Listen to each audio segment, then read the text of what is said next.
Hi, welcome to Orozco's Lectures. I am Jose Orozco, and these are my lectures. This lecture is a pre-calculus lecture. I hope you enjoy it. This is chapter 2.5, and it is on the zeros of polynomial functions. Right? So, first, let's talk about the fundamental theorem of algebra. The fundamental theorem of algebra. It says if f of x is a polynomial of degree n, and remember that means that n has to be greater than 0, then f has at least one zero in the complex number system.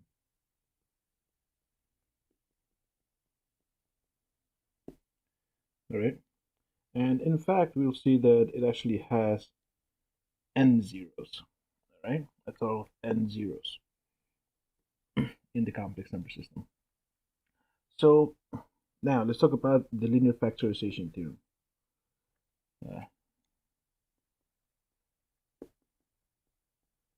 Linear factorization theorem. And this says if f of x is a polynomial, then f of x has precisely, well, that's not how you spell precisely, there we go. It has precisely n linear factors.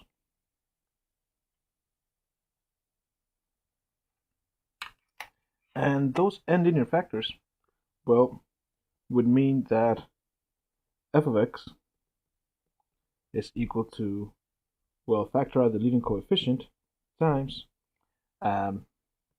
x minus ci times x minus, let me rewrite that, x minus c sub 1 times x minus c sub 2, so on and so forth, until we get to x minus c sub n.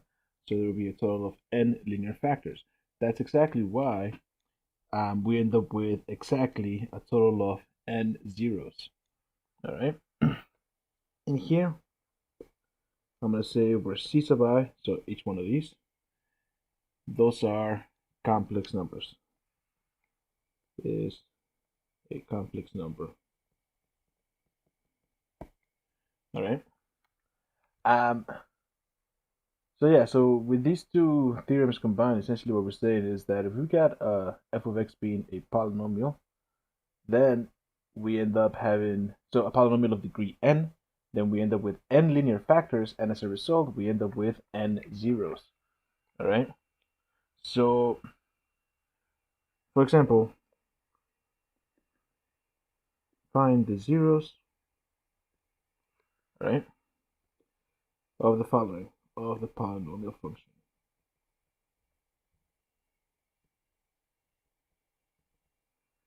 So if I've got f of x is equal to x minus 2, well, then if we're finding the zeros here, well, what kind of function is this? This is a linear function. So since linear, this implies there's 1, 0. All right. And how will we find the 0? Well, remember, looking for the 0 of a polynomial function is the same as looking for the x-intercept, which just means that you have to, so looking for the x-intercept, let's rewrite that. The x-intercept, right, which is where y is equal to 0. So what does that tell us? That tells us that we have x minus 2 equals 0, so therefore x equals 2 is our 0. So we had 1, 0, and it is x equals 2. let's do another one. Let's say that we had something like f of x is equal to x squared minus 6x plus 9. All right. In here, we have a quadratic, right? So in other words, our degree n is 2, which tells us that we have 2 zeros. All right. So what are they? Well, let's see. To find the zeros, again, we're looking for the x-intercept, which is where y is equal to 0. So we say x squared minus 6x plus 9 equals 0. And then we see, well, that quadratic is factorable. It's just x minus 3 squared is equal to 0. So that tells us that we solve for x here, that x equals 3. All right, but I said there was 2 zeros. What happened to the second one? We only found 1 0. Well, that's where the multiplicity comes in. In here, if you notice, we have that this is in multiplicity 2. All right, so in here, we have k is equal to 2. So that tells us we have 2 zeros that happen to be the same 0. It's just a repeated 0. All right, there's the same 0, or a repeated 0. All right. Let's do another one. C. C, we're gonna say, well, f of x is equal to x cubed plus 4x. All right. So let's see what we can do here. And in here, we have our degree is 3, which tells us, right, it's cubic. So that tells us that we have 3 zeros. So let's find them. So we have x cubed plus 4x is equal to 0, right, because we're looking for the x-intercept, which is where y is equal to 0. And to solve this, well, let's see that they both have an x, so I can factor it out. And we say, well, this tells us that either x is equal to 0 or x squared plus 4 is equal to 0. In here, in the x squared plus 4 equals 0, well, you say that's really x squared is equal to negative 4, and this has no real solution. All right, so what we found is just 1 0, but we said there was 3. Well, where are the other 2? Well, if we look at the theorem again, it said that they needed to be complex numbers. All real numbers are complex numbers, right? Because if you recall, the reals exist completely inside the complex numbers. So what this tells us in this specific example is that, well, yeah, one of them was real, but the other 2 are going to give us complex solutions. So from here, if we solve this, well, take the square root of both sides. X is equal to plus or minus the square root of negative 4, which we can rewrite as plus or minus 2i. So we get x is equal to 2i, and x is equal to negative 2i, and there's our other 2 zeros. All right, so 1, 2, 3 zeros total. All right, cool. And by the way, these zeros essentially tell us that, well, from here, we can rewrite this in the complex plane as x times x plus 2i times x minus 2i. All right, this would be in the complex plane. In the real plane, we would just leave it at x times x squared plus 4, and that would be in the real plane.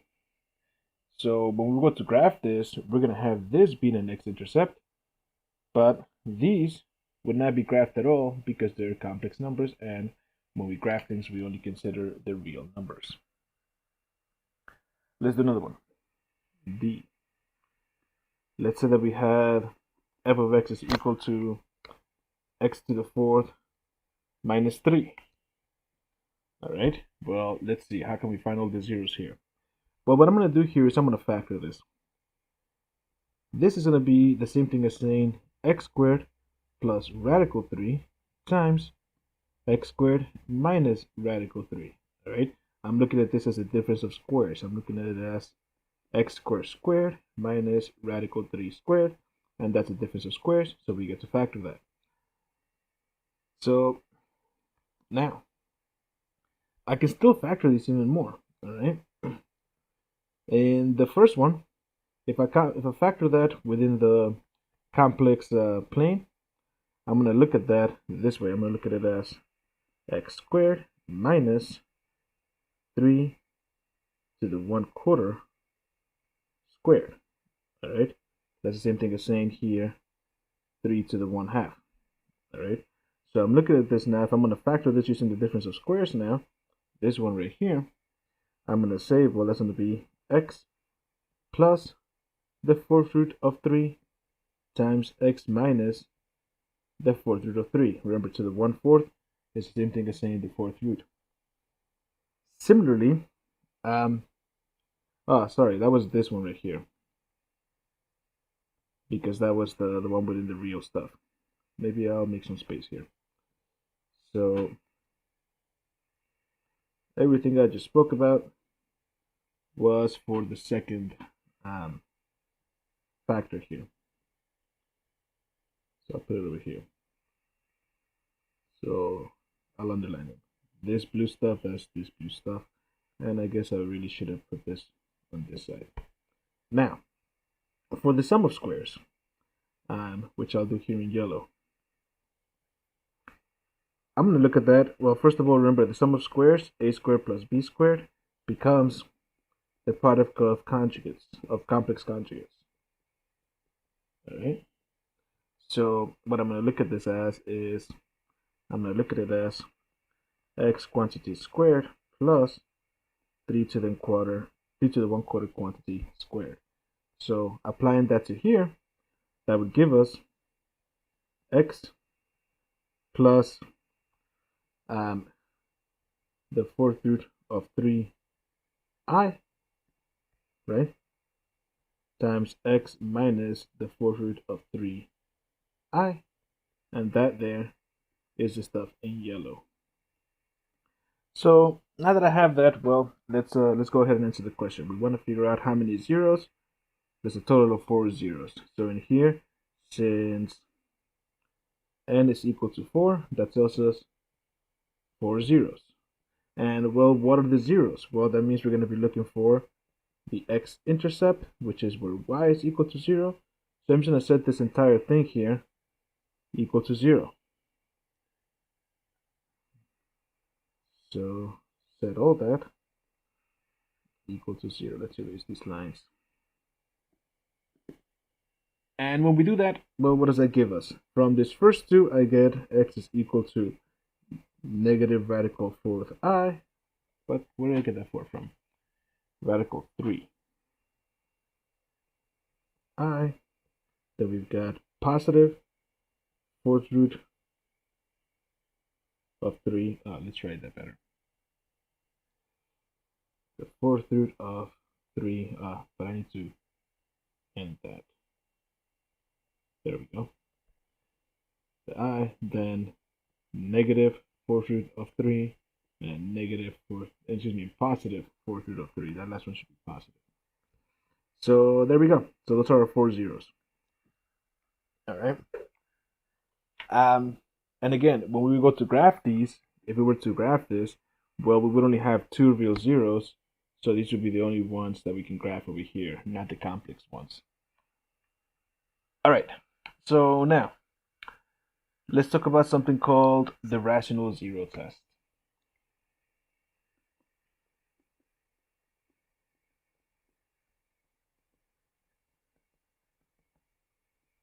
All right, and it says the following.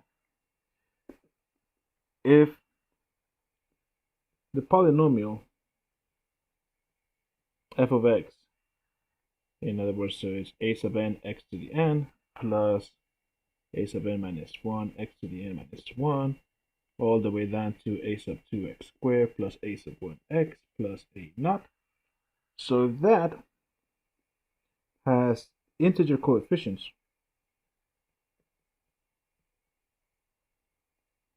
All right, if it has integer coefficients, then every rational zero of f has the form, so the 0 is equal to p over q, where p and q are relatively prime,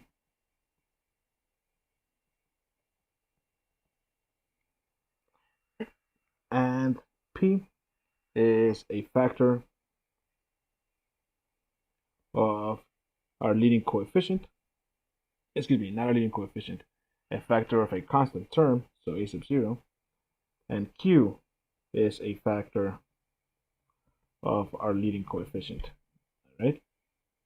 All right. So let me repeat this rational zero test. So it says if this polynomial f of x, so we've got a polynomial, if each coefficient is an integer, so all of these, if these are all integers, everything that's in front of the x, then every rational zero of f has the form p over q, where p is a factor of our constant term, q is a factor of our leading coefficient, and p over q are relatively prime. So in other words, by the way, let's talk about relatively prime first. What does this mean? This means that the fraction, so p over q, is reduced as much as possible.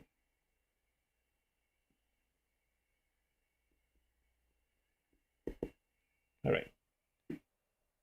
But yeah, now notice here that it's saying that every rational zero has that form.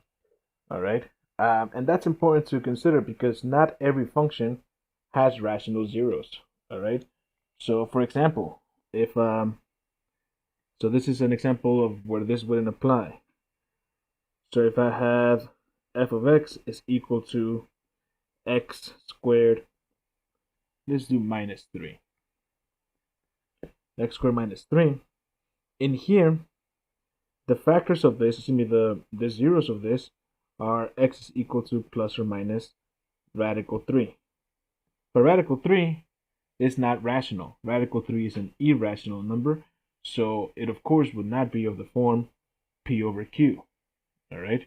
In here, that form would have been factors of 3, which are plus or minus 1 or plus or minus 3, or factors of our leading coefficient, which are just plus or minus 1, which here all the combinations end up being, well, plus or minus 1 or plus or minus 1 is just plus or minus 1. And then plus or minus 3 or plus or minus 1 is just plus or minus 3. So these would be all the possible rational zeros according to this test. However, the only zeros are plus or minus radical 3, but those are not rational, so it's okay that they're not in that form. All right, so let's get some practice with this rational zero stuff. So example E. Well, before the example, I should give the instructions. Find the rational zeros.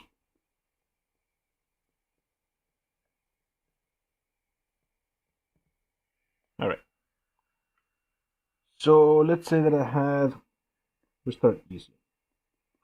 F of x is equal to, hold on, let me find the possible rational zeros. All right, there we go, much better. So if I had f of x is equal to x cubed plus x plus 1, all right, let's start easy, but not so easy. X cubed plus x plus 2. So in here, the possibilities are, well, they need to be p over q, where p is a factor of a constant term, so plus or minus 1, plus or minus 2, those are all the things that go into 2. And q is a factor of our leading coefficient, which is just 1, so plus or minus 1. So in here, this tells us that we have, well, plus or minus 1 or plus or minus 2, and those are all of our options. All right, those are all the possible zeros, all the possible rational zeros. All right. Does the zero have to be in that form? Not necessarily. All right. Not if it's an irrational or a complex zero. But if it's rational, it's one of these.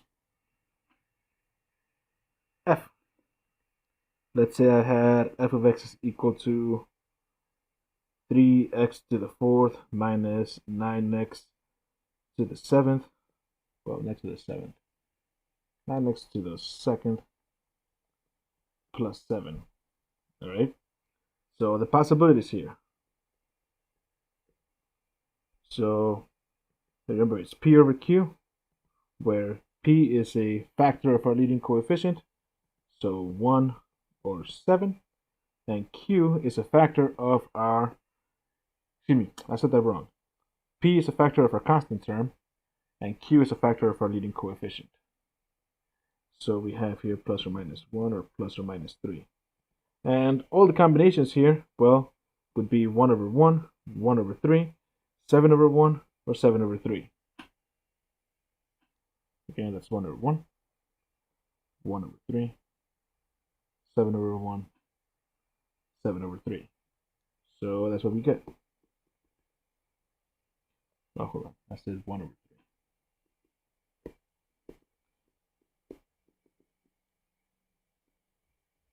So if this is going to have a rational zero, it would be of this form. All right. So it allows us to reduce all the possibilities for the zeros really quick, for the rational zeros. Let's do another one. Let's say that I had something like f of x is equal to 4x squared plus 3x minus 9. All right. So again, we're looking for the possibilities. What are the possibles here? Well, p over q, where p is a factor of our constant term. So all the factors of 9. All right. Well, 1, 3, 9. And q is a factor of our constant of our leading coefficient. So 1, 2, or 4. And this is where we start getting a lot of fun here for all our possibilities for our zeros, because we have, well, 1 over 1, so that's just 1, 1 over 2, 1 over 4, 3 over 1, 3 over 2, 3 over 4, 9 over 1, so just 9, 9 over 2, and 9 over 4. And look how many possibilities we have there for all the zeros. That's a lot of possibilities for the zeros. So we have what? 1, 2, 3, 4, 5, 6, 7, 8, 9. And each of them are doubled up. So there's 18 possibilities for the rational zeros. All right. If it's going to have a rational zero. All right. So let's actually do one last one here. H. So let's say that f of x was equal to 3x squared plus 2x minus 6. Let's do minus 2x plus 6. That changes absolutely nothing. So the possibilities. So for the possibles here, we're going to have, well, p over q, where p is a factor of our constant term. So plus or minus 1, plus or minus 2, plus or minus 3, and plus or minus 6. Right? So those are all the factors of 6. And q is a factor of our leading coefficient. So 1 or 3. All right. So let's see what we do. 1 over 1, 1 over 3, 2 over 1, 2 over 3, 3 over 1. Well, 3 over 1 is just 3. 3 over 3. 3 over 3 is just 1. So we don't have to worry about 3 over 3, right? Remember, they needed to be reduced. So we don't have to worry about 3 over 3. 6 over 1. 6 over 1 is just 6. And 6 over 3. 6 over 3 is just 2, which we already have. So we don't need any other ones. And those are all the possibilities, right? So realize here that the 3 over 3 and the 6 over 3, we didn't need them, all right? All right. Now, let's actually see how we can use the rational zero test here in order to factor, all right? So use the rational zero test and synthetic division to find the factorization, the full factorization of f of x.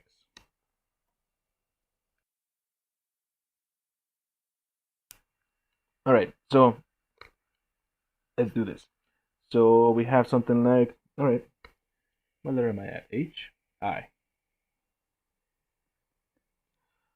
So if I had f of x is equal to x cubed plus 2x squared, sorry, x cubed minus 3x squared plus 2x minus 6, all right? So in here, well, what do we know about our zeros? All right, so the thing about the zeros is that when you plug them in, the function is supposed to be equal to 0. If you recall from a previous section, synthetic division allows you to figure out if something is a 0 using the remainder theorem, right? We could just see that if we do synthetic division with our 0 or with our alleged 0, if we do synthetic division and get a remainder of 0, then it would be a factor. So let's do this. So let's see. First, let's figure out what the possible zeros are. The possibles are, well, again, it's p over q, which is all the factors of 6, so plus or minus 1, 2, 3, and 6 over all the factors of our leading coefficient, which is just plus or minus 1. So in here, well, it's just 1, 2, 3, or 6. And what we're going to do here is we're going to use synthetic division with all these zeros so that we can factor this. All right, so now we've got our possibilities. Well, let's see. Let's start with testing which ones of these might work.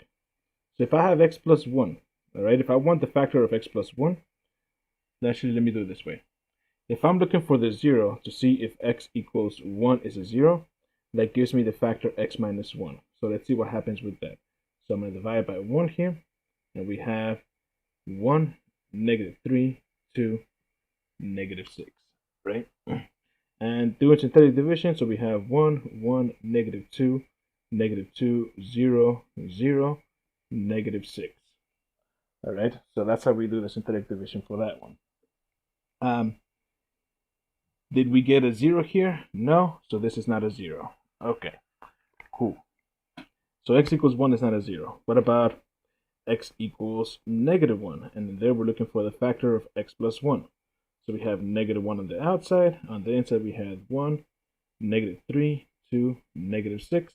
So do synthetic division. Oh, that's negative 6. I messed that up.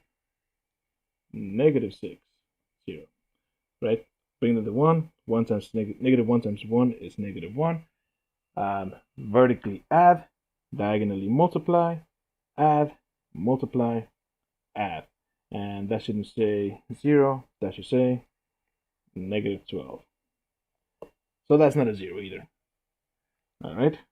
Let's check some other stuff out. Let's try x equals 2. So we're looking for the factor of x minus 2. So we have 2 on the outside. And on the inside, we have 1, negative 3, 2, and negative 6. So synthetic division, bring them to 1, multiply by 2, add, multiply by 2, add, multiply by 2, add. So that doesn't work. Let's try x equals negative 2, which we're looking for the factor of x plus 2. So we have negative 2 on the outside, 1, negative 3, 2, negative 6. And do synthetic division. So 1, negative 2, negative 5, positive 10, 12, negative 24, negative 30. No, so that's not going to work.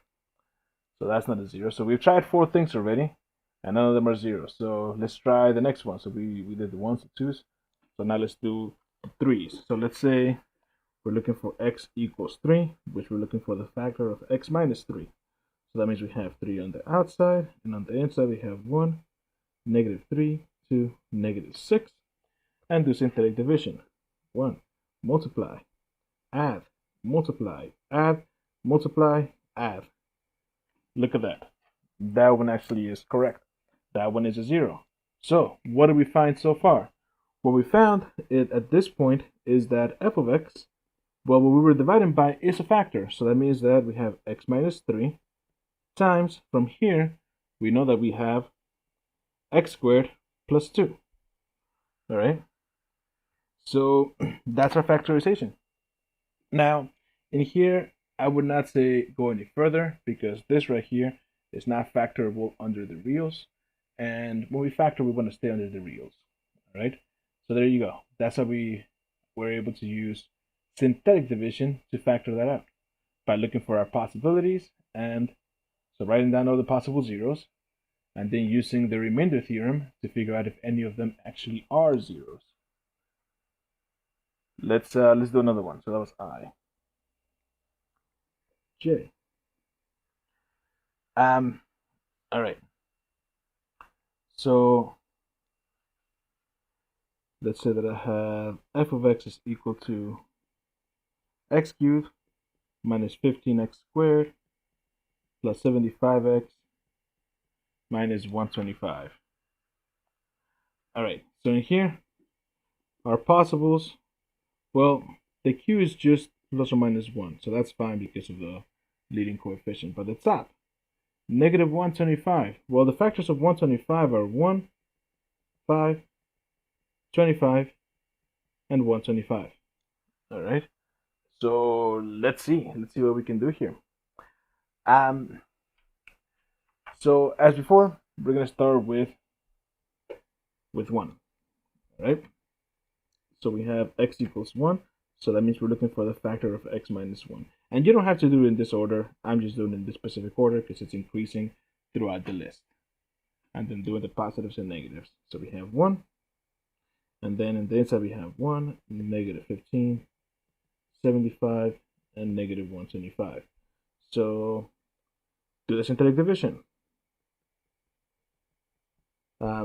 75 minus 14 is 61. 61, and then that's negative 64. All right, so that didn't work because that's not a 0. Let's look at negative 1. So we're looking for the factor of x plus 1. So we have negative 1 on the outside and 1, negative 15, 75, and negative 125 on the inside. So what do we get? Well, 1, negative 1, negative 16, positive 16. What is that? 91, negative 91, and I don't care because it's not 0. All right, so when we plug in negative 1, it doesn't give you a 0, right? Adding these two is not going to give us a 0. All right, next one. Let's look at 5. So that means we're looking for the factor of x minus 5. So 5 on the outside, 1, negative 15, positive 75, and negative 125. All right, so here we go. Synthetic division. 1, 5, negative 10, negative 50, 25, positive 125, 0. There we go. And remember, with these, I'm adding, multiplying. So I'm adding vertically, multiplying diagonally. And look at that. We got a 0, right? We got a 0 here. So that means that what we found so far is that f of x is equal to x minus 5 times x squared minus 10x plus 25. And now I don't have to continue to do synthetic division because the point is to find the factorization, and I know how to factor that quadratic, right? I can factor that quadratic because I need two numbers that multiply to positive 25 but add up to negative 10. So that ends up being negative 5 and negative 5. So look at that. What we actually have here is a repeated 0. All right, it's got multiplicity 3. Let's do another one.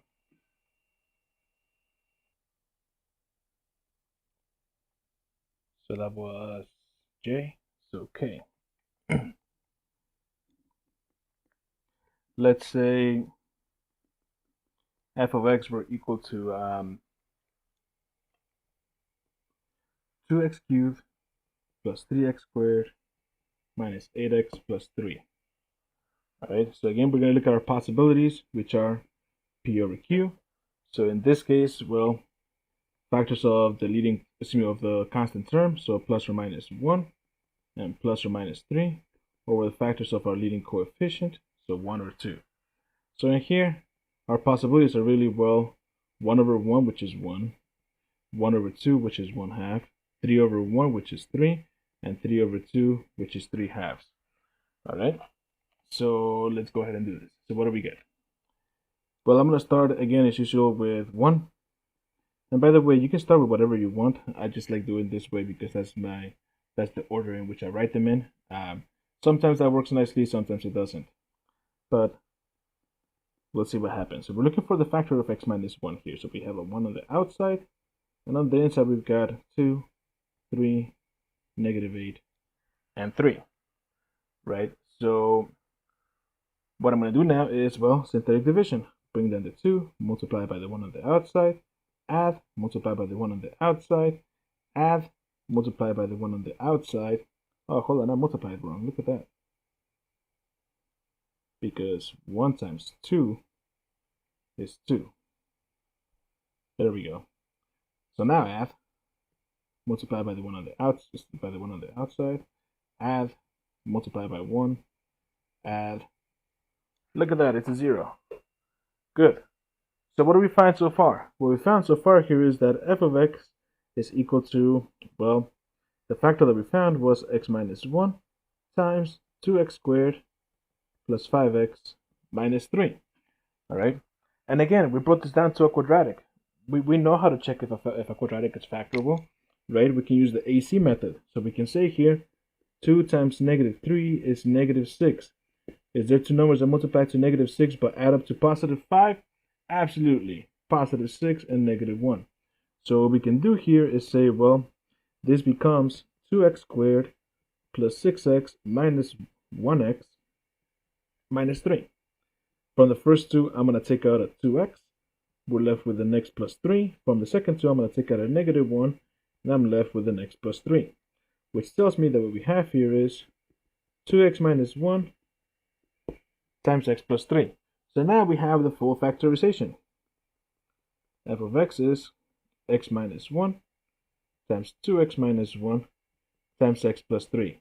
And notice what this tells us. It also tells us that we have, from this piece, x equals 1/2 as our 0, and from this piece, x equals -3 as our 0, both of which were possibilities.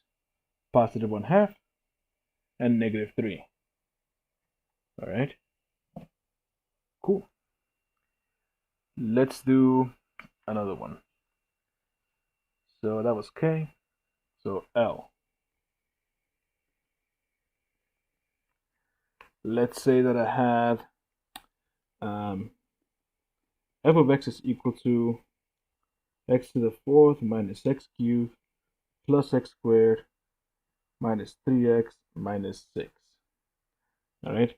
And we're going to look at all the possibilities. Remember, which is just p over q. Well, in here, our leading coefficient is just 1, so I don't have to worry about that at all. I just got to look at the constant term. So we have 1, 2, 3, and 6. So again, let's look for the possibilities. So if I look at x equals 1, I'm looking for the factor of x minus 1. So I have 1 into 1, -1, 1, -3, -6. So when I do synthetic division, bring it down, multiply by 1, bring it down, multiply by 1, add, multiply by 1, add, that should be -2, multiply by 1, add. So x equals 1 is not a 0. So let's look at x equals -1, which we're looking for the factor of x plus 1. So we have -1 on the outside, and 1, -1, +1, -3, and -6. So now we do synthetic division. bring it down, multiply, add, multiply, add, multiply, add, multiply, add. And there you go. We got a 0. So now we know that since that's a 0, that tells us that f of x so far is x plus 1 times x minus 2x, x cubed, right? Because we started with something to the fourth, so it has to go down by 1 degree. X cubed minus 2x squared plus 3x minus 6. All right, now, the next thing we want to do is, well, we really want to check if this is a repeated 0, all right? So how do we do it? Well, to check that, we need to check the rest of this, right? We already know that this part's a factor, so we no longer need to check that.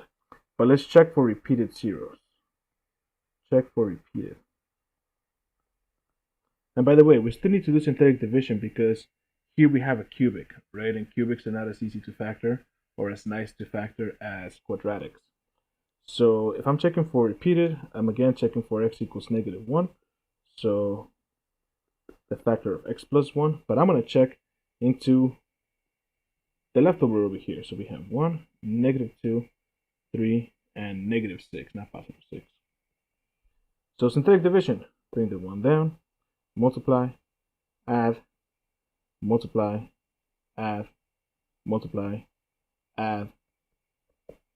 So that didn't give me 0, so this is not a repeated 0. Okay, so we're done checking 1 and -1. We still gotta check some other stuff so that we can factor more because we're still working with a cubic, all right? So let's see. Let's check out 2. So now we're gonna say x equals 2, and we're looking for the factor of x minus 2. Now we have a -1 on the outside. Excuse me, not a -1. We have a 2 on the outside, and our cubic on the inside, which is 1, -2, 3, -6. And let's go ahead and do our synthetic division. Bring the 1, multiply by 2, add, multiply, add, multiply, add, and then we're done. And that is a 0. So what do we find so far? Well, this tells us now is that f of x is equal to, well, we had it as x plus 1 from before, and we just find another factor of x minus 2. And then over here, well, the rest of this, from this part, we have that this is going to be x squared plus 3. And at that point, we're done. Why are we done? Because this quadratic would not be factorable and under the reals. Sorry, it wouldn't be factorable under the reals because it's a sum of squares. If you really want to factor it under the complex, well, you can say that this piece right here becomes x plus radical 3i times x minus radical 3i, but we're just going to stick with reals. All right, so that was L. So let's move on. Now let's talk about something called conjugate pairs. All right, so conjugate pairs.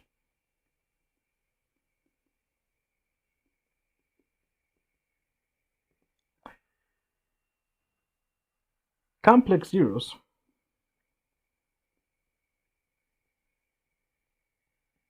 occur in conjugate pairs. Oh, let's write that better. In conjugate pairs. What does that mean?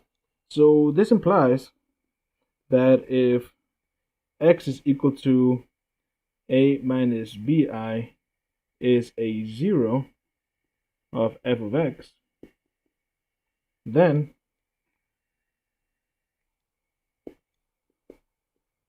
x is equal to a plus bi is also a 0 of f of x.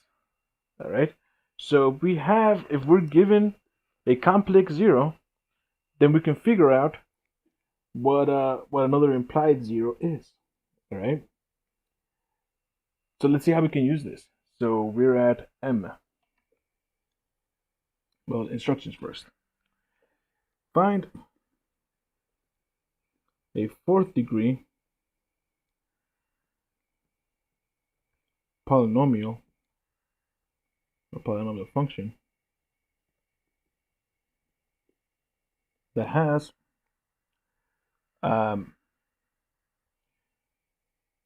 function. Let's just write that. Find a fourth degree polynomial function with real coefficients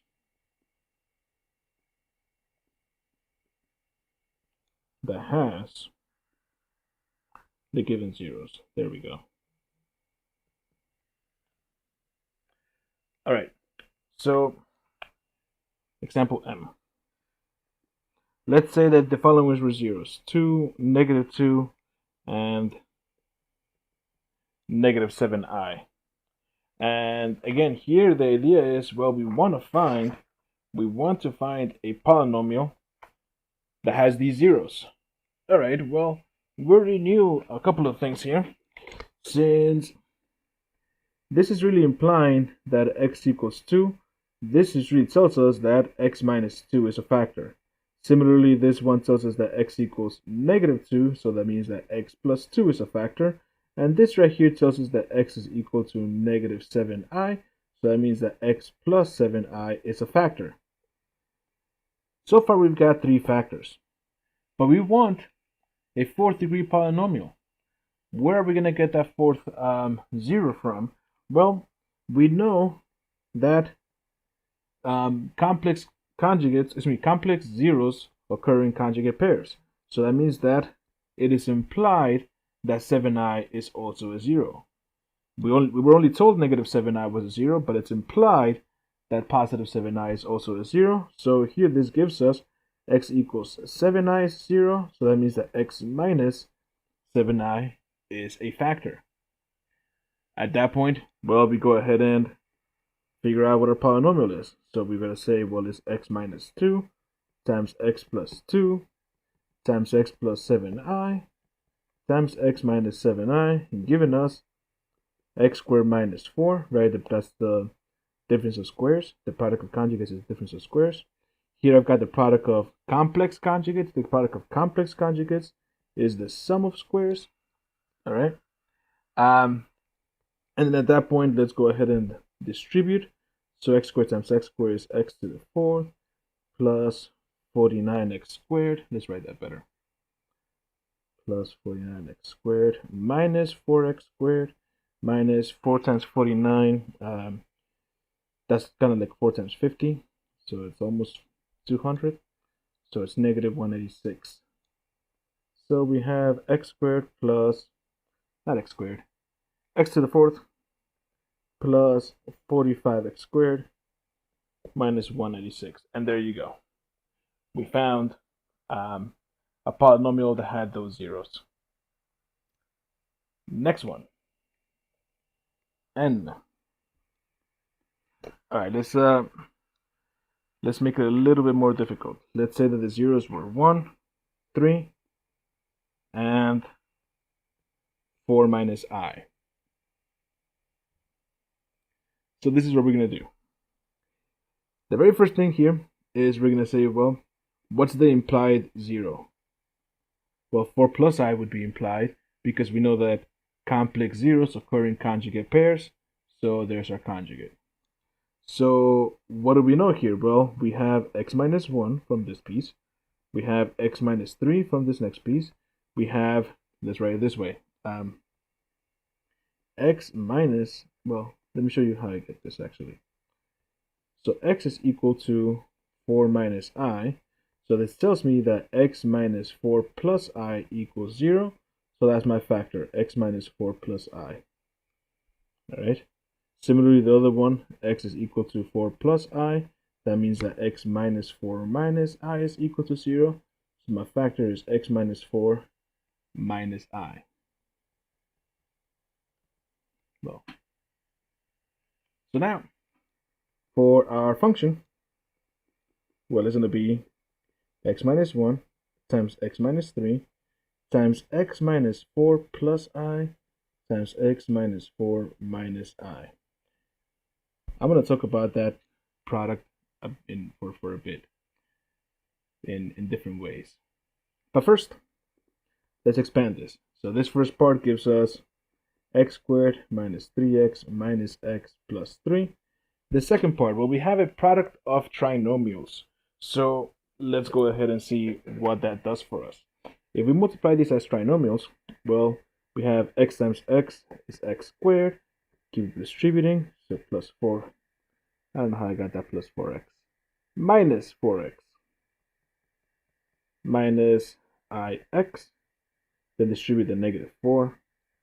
So negative 4x minus plus 16 plus 4i, distribute the I, so plus xi, or I should say plus ix, plus ix minus 4i minus I squared. And let's see what we get here. Well, a few things I see already cancel out. This ix, this negative ix, and this positive ix cancel each other out. What else? This positive 4i and this negative 4i cancel each other out. What else? In here, minus I squared is really minus negative 1, so it's just really plus 1. So what do we really get here? Well, we have x squared minus 4x plus 3 times x squared minus 8x plus 17, right? Negative 4x and negative 4x is that negative 8x, and then 16 plus 1 is 17. So that's how we were able to multiply that one. Now, we want the polynomial. Let's continue to distribute. So I'm going to do another product of trinomials here. So we have x to the 4th minus 8x cubed plus 17x squared minus 4x cubed plus 32x squared minus 4 times 17, what is it, 68? Right? 17 times 2 is 34. That times 2 is 68. Distribute the 3. So plus 3x squared minus 24x plus 51. And now combine like terms. So x to the 4th. Let's look at the x cubes. Negative 8x cubed minus 4x cubed.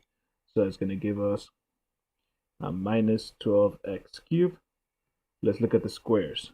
17 plus 32, that's 49, plus 3 is 52. So plus 52x squared. Let's look at the x's. Negative 68 minus 24. So that's going to be negative 92. And lastly, plus 51. So, yeah. That is our polynomial. Now, I said I was going to talk about this product. So let's talk about this product a little bit more. So I'm going to take that. Actually, I'm going to copy all of this, because there's a few ways to work around the work that we need to do here, and I want to show you. So the way that we just did that one was we multiplied these two and we treated them as as trinomials. We can multiply them and treat them as binomials in a couple of different ways. What we can do here is realize that this can be written as x minus 4 plus I, and this can be written as x minus 4 minus I. And why do we want to see it that way? Because now what we have here is a plus I times a minus I, and you'll recall that we have there a product of complex conjugates, so it's the sum of squares. So what we get here now is x minus 4 squared plus 1. And x minus 4 squared is just x squared minus 8x plus 16. And then we have that plus 1. So x squared minus 8x plus 17. And notice that that's exactly what this part gave us. X squared minus 8x plus 17. And look how much easier that one was. All right? And it's just a matter of being able to recognize it as a product of complex conjugates. All right? So let's do another one. where we do it this way. So this was, what letter am I at? N. So O. So let's say the zeros were -4, 3, and -2 plus, actually let's do -1 plus 2i. All right.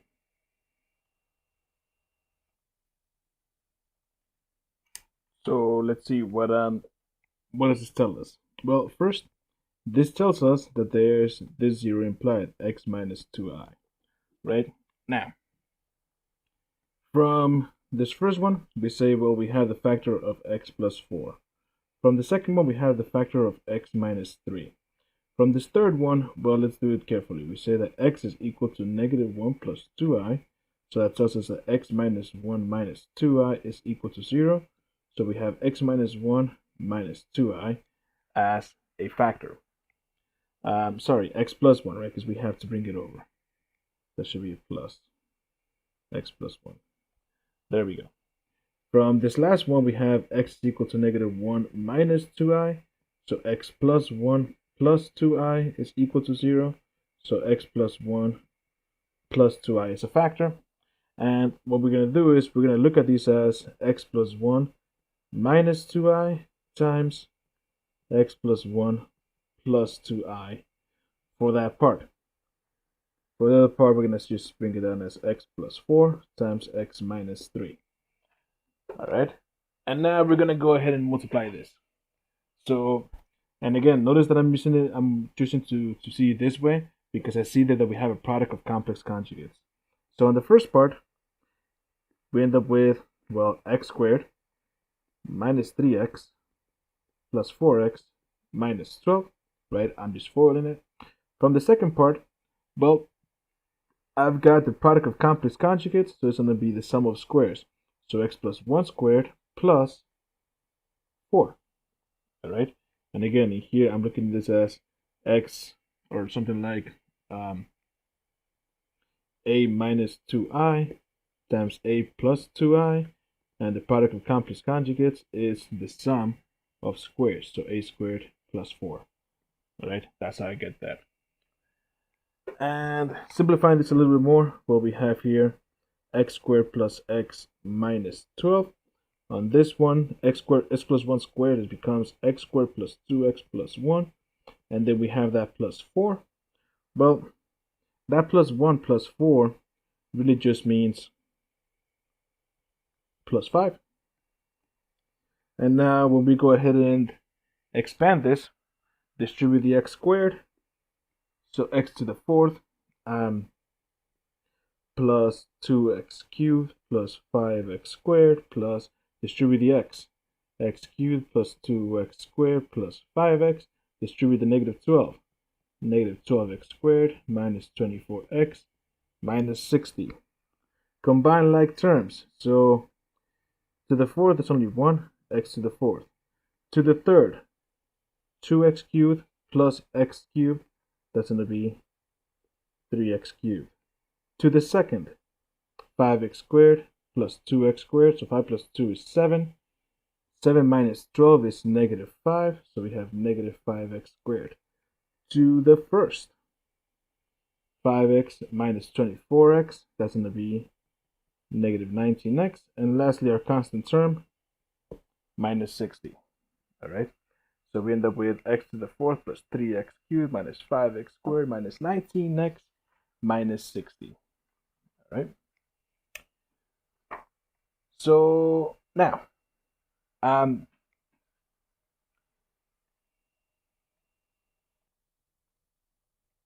what example am I at? Oh, so P. Let's say, let's change the instructions a little bit on this next exercise. Let's say that I said, find all the zeros of f of x being equal to 3x cubed minus 2x squared plus 48x minus 32, given that x is equal to 4i is a 0. All right, Now, we already know how to find some possible rational zeros. But in this case, what would that do for us? That would be, remember, it would be P over Q. So we would have all the factors of P over the factors of Q. For Q, it's just 1 and 3, right, for our constant, for our leading coefficient. But for a constant term, 32, well, that's 1, 2, 4, 8, 16, and 32. That's a lot of things to check, especially as we have them over 1 and over 4. So in here, the idea is to stay away from that, because we're given a 0 already. And what does that mean? Well, here implied, well, this also tells us that x equals negative 4i is a 0. And implied within both of these, it tells us that x minus 4i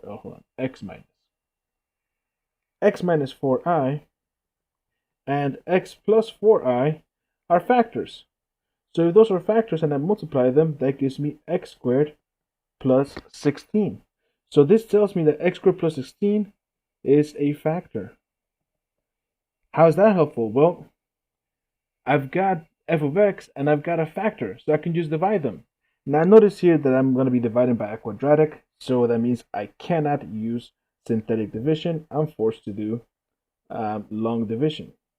So we're going to take our 3x cubed minus 2x squared plus 48x minus 32 and do long division. So we say, well, how many times is x squared going to 3x cubed?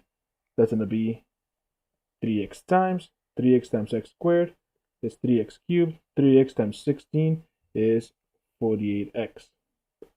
Subtract, I end up with negative 2x squared minus 32, right? Because everything else here cancels out. 3x cubed minus 3x cubed is 0. 48x minus 48x is 0. And then to go from x squared to negative 2x squared, we multiply by negative 2. So negative 2 times x squared is negative 2x squared. Negative 2 times 16 is negative 32. Add, and look at that. Remainder 0. Boom. That's good, because now that means that, well, it better have been 0 because we had said that it was going to be a factor.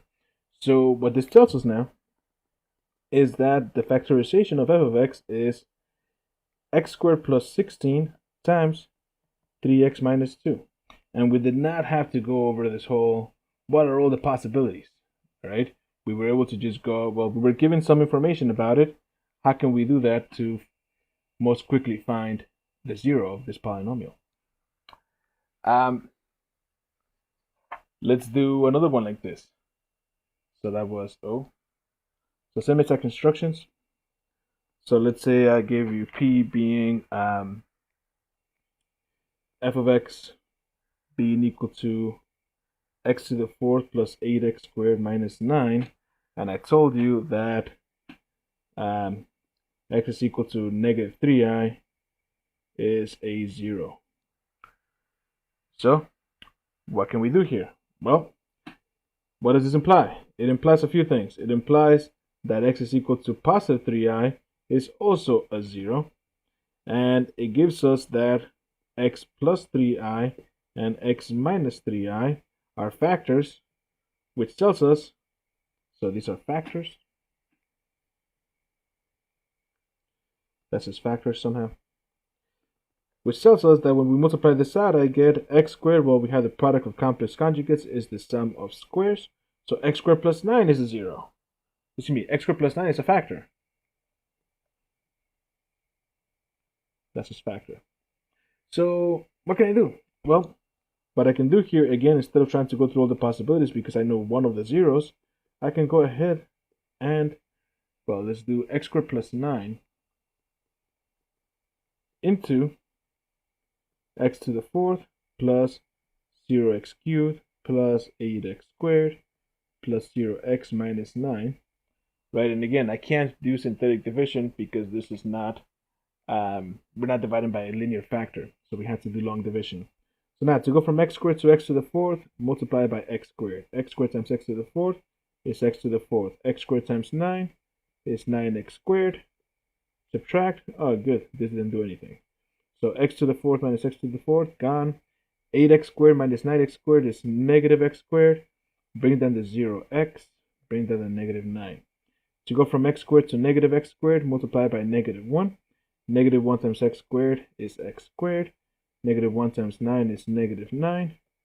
Subtract 0. And this didn't do anything either. Good. So what did this tell us? This tells us that f of x is x squared plus 9 times x squared minus 1.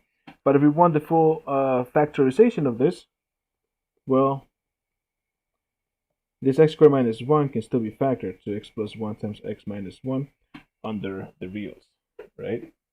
In general, if you can still factor under the reals, do so. All right.